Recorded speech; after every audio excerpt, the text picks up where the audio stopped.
नमस्कार, आप देख रहे हैं एक नई उम्मीद।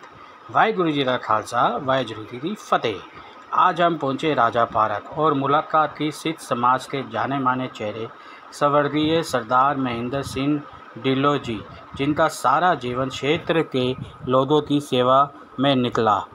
उनके सपुत्र सरदार कुलदीप सिंह जी से और अमृतपाल सिंह जी से, जिन्होंने बेबाकी से सिख समाज की बात को रखा और बताया कि भारत के यशस्वी प्रधानमंत्री मोदी जी ने कैसे सिख समाज के लिए वो सब किया जो आज तक कोई प्रधानमंत्री नहीं कर पाया। पेश है उनसे हुई विशेष बातचीत, देखिए ये रिपोर्ट। ये मोदी जी ने ये बहुत अच्छा काम करा है। ये सिख कौम को एक मान का विषय है। उन्होंने 70 साल में कोई भी सरकार, कोई भी प्रधानमंत्री ये कर नहीं पाया जो मोदी जी ने करके दिखाया।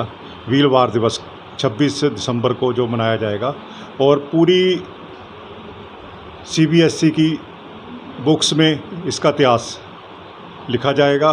केरल से लेके कन्याकुमारी, तमिलनाडु, कर्नाटक, हर जगह ये पढ़ाया जाएगा। ये नेशनल हॉलीडेज़ को उन्होंने घोषित करा है। मोदी जी का बहुत बहुत धन्यवाद। ये सिख कौम इस पे बहुत मान करती है कि हमें ऐसा प्रधानमंत्री मिला है, मोदी जी जैसा, जिन्होंने सिखों के बारे में सोचा है। और करतारपुर कॉरिडोर जो नांगा, वो भी मोदी जी की देन है। अब सिख यहाँ से जाके दर्शन कर सकते हैं करतारपुर पाकिस्तान में। और उसके अलावा SIT का गठन करा इन्होंने। 84 राइट्स सिखों को, आपको पता है कैसे 84 में सिखों को सड़कों पे गलों में टायर डाल के मारा गया। उसके जो कातिल थे सज्जन कुमार, उनको जेल की सलाखों के पीछे हैं। SIT बना के इन्होंने कानपुर में भी चल रही है जांच इसकी।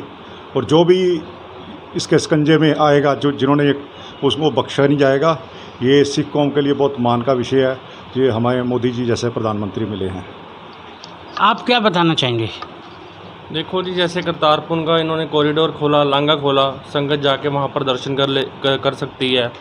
और उसके बाद देखा जाए बाल दिवस के रूप में साहिबजादों का इन्होंने दिवस मनाया। और गुरु गोविंद सिंह जी की शताब्दी जो प्रकाश पर्व की है बिहार में, जैसे पटना साहब, वहाँ पर भी इन्होंने मनाई। लाल किले में भी इन्होंने समागम वगैरह करवाए भारत सरकार की तरफ से। तो इस चीज़ को देखते हुए PM मोदी ने जो सिखों के प्रति जो काम किए हैं वो बड़ी चर्चा का विषय भी है। और लोगों को सोचना चाहिए भी आने वाले समय में हमें ऐसा प्रधानमंत्री मिले। आने वाले समय में ऐसा प्रधानमंत्री मिले। मैं सवाल पूछना चाहता हूँ आपसे कि सर, पूरी सिख कौम में कुछ सिख कौम्स हैं जो प्रधानमंत्री को पसंद नहीं करती, लेकिन जो बाल दिवस है तो गुरु गोविंद सिंह तो सभी के गुरु ही हैं। तो सर कुछ सिख कौम के बारे में आप क्या कहना चाहेंगे? देखो, कुछ सिख कौम की बात कर रहे हो। सभी सिख जो गुरु गोविंद सिंह को मानने वाले हैं वो ऐसे काम की सराहना करते हैं। कुछ विदेशी ताकतें हैं जो कि ये नहीं चाहती कि सिख एक ताकतवर उभरें और मोदी जी के साथ कंधे के साथ कंधा मिला के चलें और देश का विकास करें। ये बाहर की कुछ ताकतें हैं जो कि इसको नेगेटिव सोच है उनकी देश के प्रति। तो क्योंकि गुरु गोविंद सिंह जी की कुर्बानी कोई नहीं भूलता, कोई हिंदुस्तानी बोल नहीं सकता। गुरु तेग बहादुर साहब ने हिंद के लिए अपनी जान दे दी। हिंद की चादर गुरु तेग बहादुर, आप सब जानते हैं। और कुछ लोग ऐसे हैं जिनको भटके हुए अपने रास्ते से, वो ये इतिहास पढ़ेंगे, जब सोचेंगे, आने वाले टाइम में सोचेंगे तो वाकई वो सोचेंगे हम गलत हैं, मोदी जी बिल्कुल सही हैं, अपनी जगह बिल्कुल सही काम कर रहे हैं मोदी जी। और अपने देश के लिए गौरव का विषय है, बहुत ज़्यादा सिखों के लिए भी गौरव का विषय है जो उन्होंने काम किए हैं। सर, कांग्रेस 70 साल से ऊपर भारत में राज किया है, प्रधानमंत्री बने, चेंज हुए हैं। क्या सर ये जो है, क्या पहले हो सकता था शहीदी दिवस का नाम? क्या आपको लगता था ये बहुत पहले हो जाना चाहिए था? लेकिन कहते हैं ना, जब सोच बदलती है, सोच एक नई सरकार आती है, उस सोच के हिसाब से आगे बढ़ती है। तो सर, प्रधानमंत्री की मैं जिसमें कोई तारीफ़ नहीं कर रहा, मैं ये कह रहा हूँ ये काम ज़्यादा होना चाहिए था। तो क्या बहुत पहले नहीं हो सकता था? नहीं, 70 साल में आपको पता ही क्या हुआ है। 70 साल में सिखों के साथ क्या हुआ है।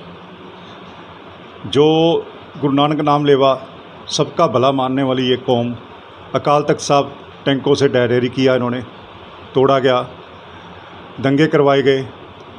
इनकी सोच ही ऐसी थी, अपोजिशन की सोच ही बहुत गलत है।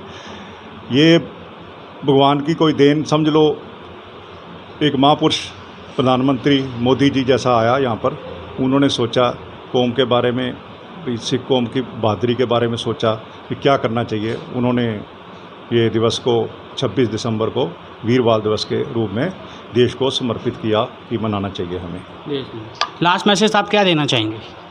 लास्ट मैसेज यही है, अभी कोई भी सरकार देश में बने उसको हर वर्ग को साथ में लेके चलना चाहिए।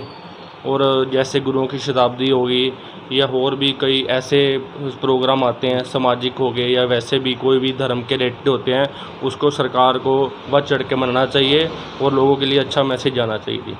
लोगों के लिए अच्छा मैसेज जाना चाहिए। हमें एक बार इतना यही कहना चाहेंगे कि इसमें कोई राजनीति के भी नहीं है, विदेशी ताकतें तो कुछ हैं और कुछ विदेशी ताकतें होती हैं हर चीज़ को ख़राब करने के लिए। और इतना ही कहना चाहेंगे, जागो, सरकार जब आती है चेंज ही लाती है तो सब कुछ लाती है। तो ये सामने यही हैं, इतने ने अपना बताया, इतिहास बताया, इनके ऊपर क्या क्या अत्याचार हुए हैं वो चीज़ें बताई हैं, साथ ही साथ बाल दिवस के बारे में बताया। तो इसी तरह से यही कहना चाहूँगा और लास्ट शब्द इतना ही कहूँगा कि 25 मई को चुनाव है, वोट ज़रूर डालना, कहीं जाना मत, ये बहुत ज़रूरी है, क्योंकि आपका एक वोट 1.25 लाख के बराबर होता है। समझो तो बहुत कुछ, ना समझो तो जीरो। जो जीता वो सिकंदर, जो हारा वो ईवीएम। नमस्कार।